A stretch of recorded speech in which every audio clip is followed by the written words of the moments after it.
Salam sejahtera para hadirin sekalian. Nama saya ialah Dr. Lee dan saya berasal dari Bukit Mertajam, Pulau Pinang. Sekarang tinggal di Kluang Johor.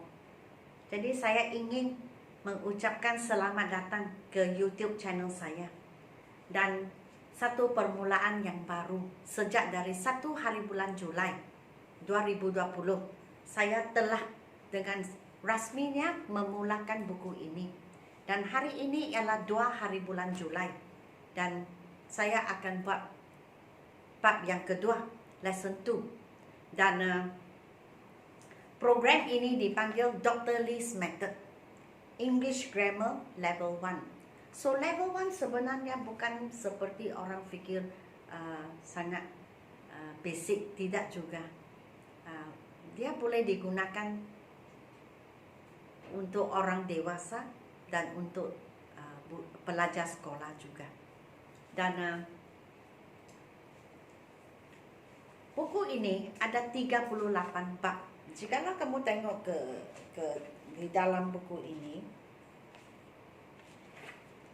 38 bab. Maksudnya lengkap. Semua jenis grammar yang perlu kita tahu sudah di dalam sini. Jadi lebih baik daripada saya memetik dari 38 grammar, memetik di sini, memetik di sana atas permintaan, atau saya fikir ini pelajar mesti tahu, tetapi sebenarnya semua mesti tahu. Jadi kadang-kadang waktu saya tulis di papan, saya memetik dari senarai grammar, masih ada perasaan yang tidak puas hati sebab tidak lengkap. Jadi sekarang saya berasa gembira sebab ini sebelumnya sudah saya buat, sudah saya tulis, sekarang sudah dicetak dan digunakan. Dan di dalam ada 38 bab yang sudah lengkap. Yang kamu perlu tahu memang di sini. Okey, penuh dengan nota-nota, dengan soalan, dengan contoh. Jadi saya berasa gembira sebab satu daripada masalahnya kadang-kadang saya petik dari sini sana, saya meluangkan banyak masa. Saya mesti fikir apakah soalan, mesti mereka, saya selalu suka mencipta soalan. Banyak masa digunakan. Setiap kali kamu tengok saya buat night video, pagi, awal pagi, jam 3, jam 4, sebab masa itu sunyi, tidak ada bising-bising. Kalau siang hari kita tak boleh membuat night video, amat susah. Jadi terpaksa tunggu selepas pukul 2 atau pukul 3. Masa itu sunyi, jadi kita boleh rakam dengan baik. Dan program kita Dr. Lee's Method English Grammar Level 1 dan 38 Day Challenge. So saya mencabar kita semua, termasuk saya sendiri, sebab ada 38 bab. Maka kita gunakan 38 hari untuk siap buku ini, 38 Day Challenge. Jadi kita sesamalah mencabar. Okey, kamu buat, saya pun ajar. So lesson 2, countable and uncountable nouns. Boleh kira dan tak boleh kira. Sangat penting kita mula dengan common nouns. Mengapa saya pilih common nouns sebagai bab pertama? Saya tidak pilih verbs. Mengapa?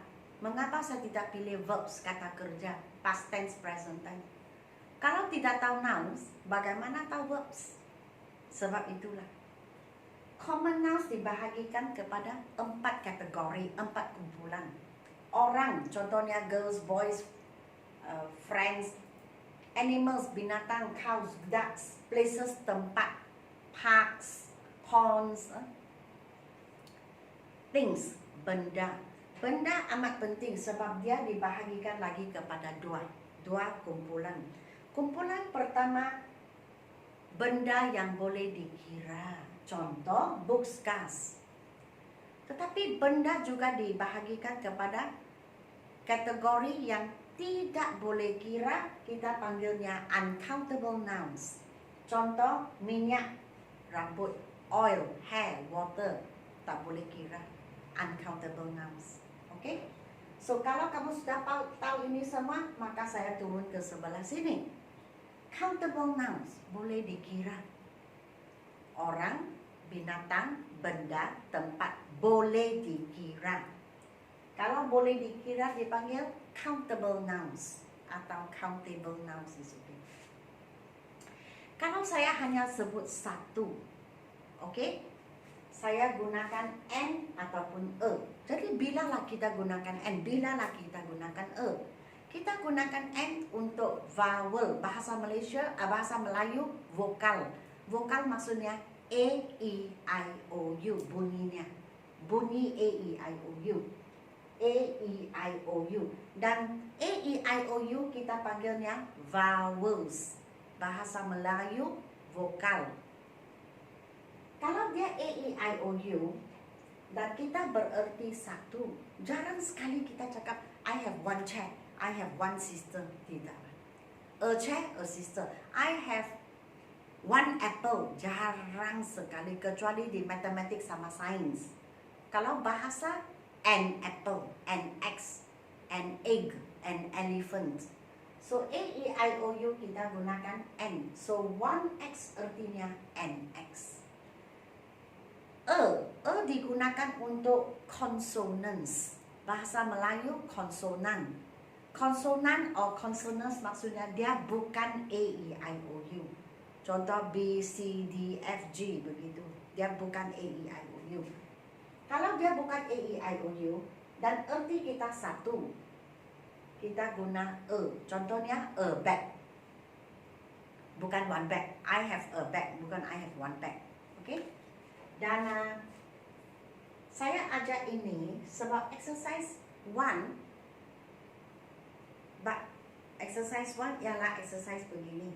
So jikalau kamu buka buku kamu bersama saya, exercise 1, fill in the blanks, isi tempat-tempat kosong dengan E ataupun N. So yang nombor 1, my little sister ate sebiji apple, an apple last evening. So an apple. Mengapa N? Sebab apple bermula dengan vowel A, E, I, O, U. The farmer has a goat. Mengapa E? Sebab bermula dengan G. An ox sebab O, bunyinya O. The rich man lives in a big house. E sebab dia bermula dengan B. Tommy is eating an egg. N sebab egg bermula dengan E. Irene is carrying an umbrella. N sebab bermula dengan U. Joshua is drawing a picture. Mengapa E? Sebab dia bermula dengan P, bukan A, E, I, O, U. And Mina is wearing a green dress. G, jadi gunakan E. And Miss Wong is a teacher sebab bermula dengan T. Okay? So inilah exercise 1. Exercise 2. Fill in the blanks with many or much. Many maksudnya banyak, boleh kira. Much sama juga banyak, tetapi tidak boleh kira. Contoh, kalau kamu buka buku-buku kamu, there is so much. Mengapa much? Belakangnya food. Makanan tidak boleh kira. On the table for the guests. They have banyak alat permainan, many toys in their house. The rich girl has banyak boleh kira, many dresses in her cupboard or cupboard. Much. There isn't much juice. Juice itu jus buah-buahan, tak boleh kira. Left in the jar for us to drink. There are. Kanak-kanak boleh kira. So many children. How many chairs? Kerusi boleh kira, jadi many. Are there in your classroom? Kemudian exercise 3. Saya tidak ada tempat, jadi bahagian ini digunakan 2 kali. So terpaksa saya buat apa? Terpaksa saya gosok di sini dan tukar kepada a few and a little, maaf ya. So hanya boleh buat begini ya, sebab saya tidak cukup tempat untuk menulis jawapan. So, tidak seperti bab yang pertama saya masih dapat salin satu latihan. Lesson tu banyak 5 exercises. Ada lebih 5 exercises jikalau kamu tengok.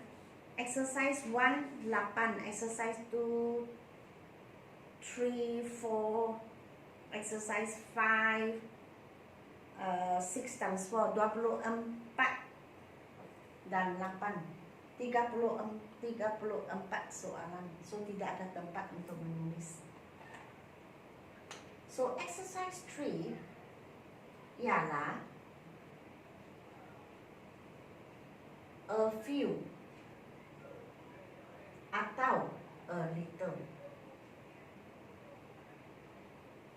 A few beberapa, boleh kira. A little sedikit, tidak boleh kira. Jadi a few dipanggil countable nouns. A little dipanggil uncountable nouns. Tidak boleh kira. Dan kalau kita rujuk ke buku, maka kita boleh buatlah sama-sama. Nombor 1. So kalau kita rujuk ke belakang, kemudian kita buat soalan, kita akan dapat jawapan yang tepat. A few, a little, a few.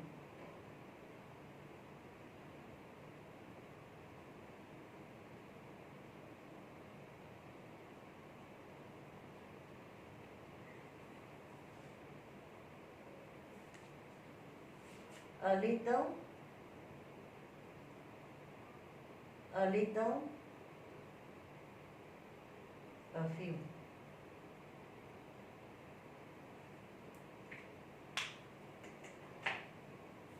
Sila tengok ke buku exercise 3 dan saya akan baca dan buat penerangan. The farmer has a few cows. Lembu boleh kira. Beberapa ekor, a few. In his farm.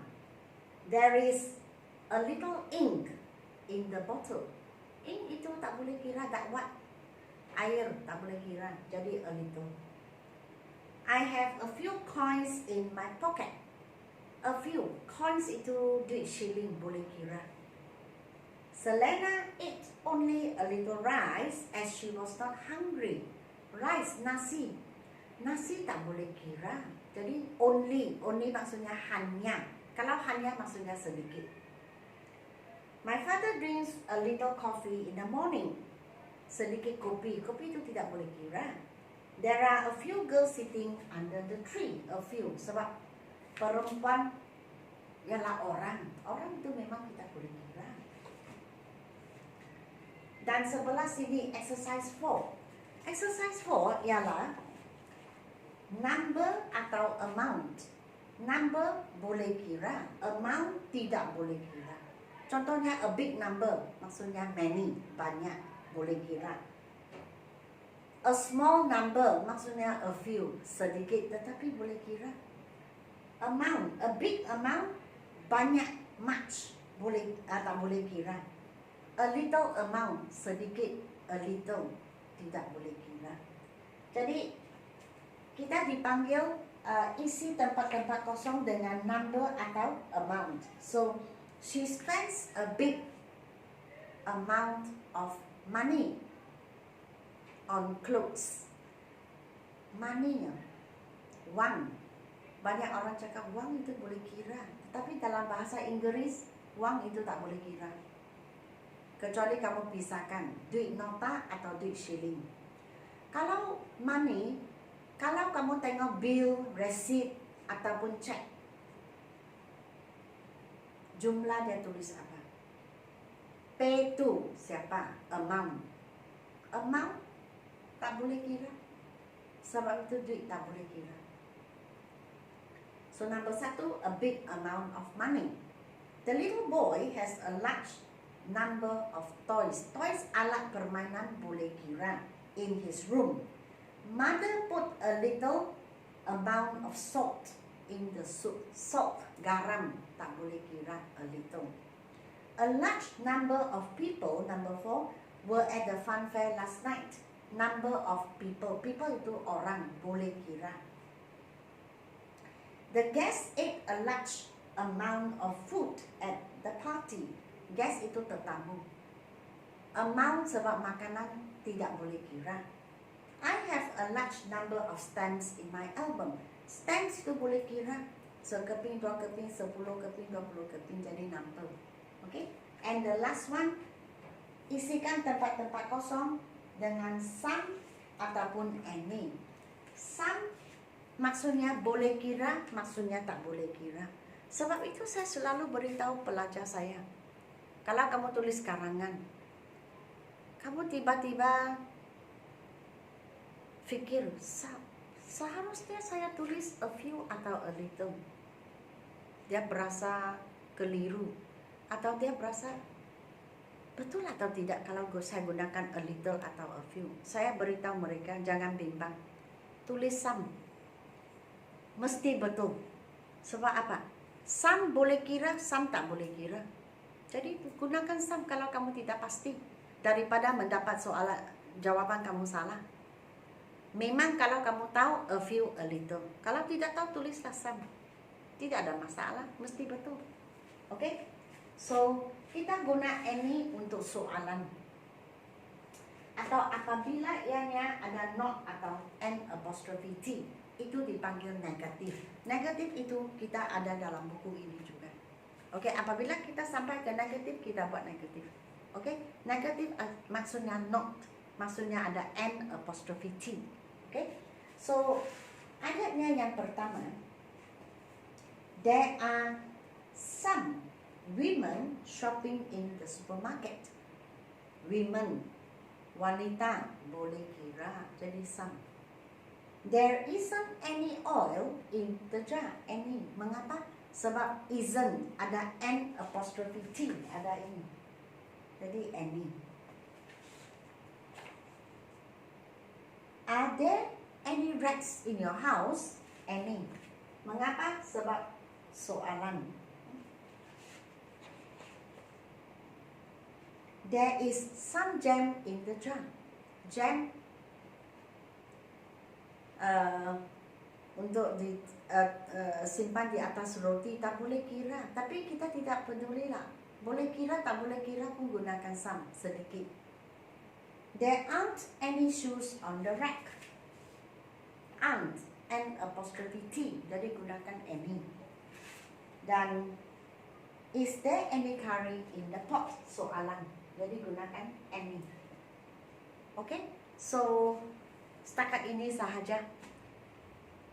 Oke, lesson 2. Jadi kita tinggal 37 hari, 38 day challenge. Tinggal 37 hari kamu habiskan buku ini. Oke, dan sila beri saya like, share, dan subscribe. Dan jangan lupa, jikalau kamu ingin membeli buku ini, sila WhatsApp kepada saya 0197878 299. Sebenarnya kami sudah ada Google Box. Oke, di dalam YouTube channel saya, video bahagian bawah description box kami ada Google jadwal di mana kamu boleh isi. Kalau kamu ingin membeli buku, isi di sana. Itu untuk pencetakan kedua. Yang pertama sudah habis kita jual, sudah habis, tidak ada lagi. Dan sila tambah saya ke Instagram saya. Saya gunakan nama Susan Lee. Dan jangan lupa untuk hashtag Learn with Dr. Lee.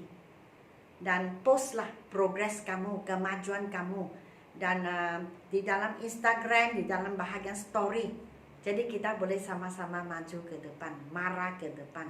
Oke? Dan sila klik di bawah video, ada satu description box. Sila klik di sana. ada detail-detail di dalam yang kamu boleh merujuk atau boleh melihat. Oke, sekian, terima kasih.